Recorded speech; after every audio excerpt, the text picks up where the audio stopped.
Football season is coming to an end and the kids are excited to play.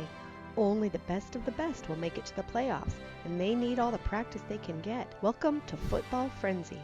Unfortunately, the coach locked the ball away and misplaced the key over break. It's adding up to disaster.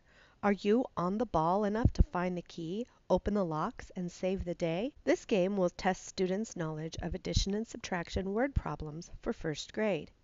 The first thing that you'll do is set up the 4 locks as you see here. To set up the game, you're going to print out the puzzles as instructed at the bottom of the slides. You're going to need multiple copies of the lock tracker, single-sided, enough for each student to have one.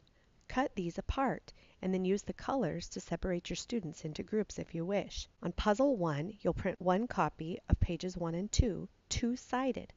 Cut these strips apart and put them in an envelope that is labeled with the directions. For puzzle 2, print 1 copy of page 3, single-sided. Print multiple copies, single-sided, but enough for each student to have one of page 4. Cut these apart and put them in an envelope that's labeled with the directions.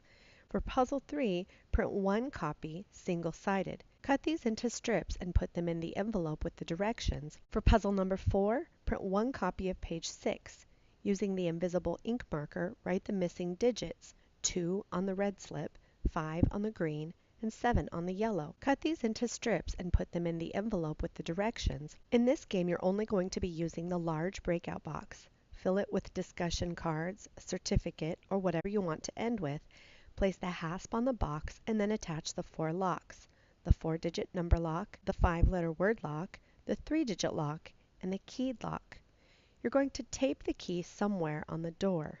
The stations will be set up as follows. Puzzle 1 will have the envelope, a whiteboard and a marker, or paper and pencil, along with some counting objects such as blocks or bears.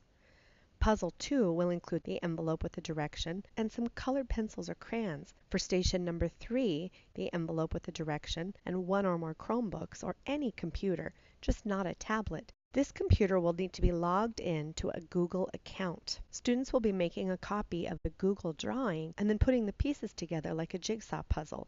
The completed puzzle will ask a question, leading them to remove one of the footballs from the side. This will give them the location to the key. For station 4, you're going to want the 3 puzzle pieces in the envelope with the directions, the blacklight flashlight, and an optional recording sheet if you wish to print it out. You're going to hand out lock trackers to each student and discuss that each blank is a space where students will write in a combination.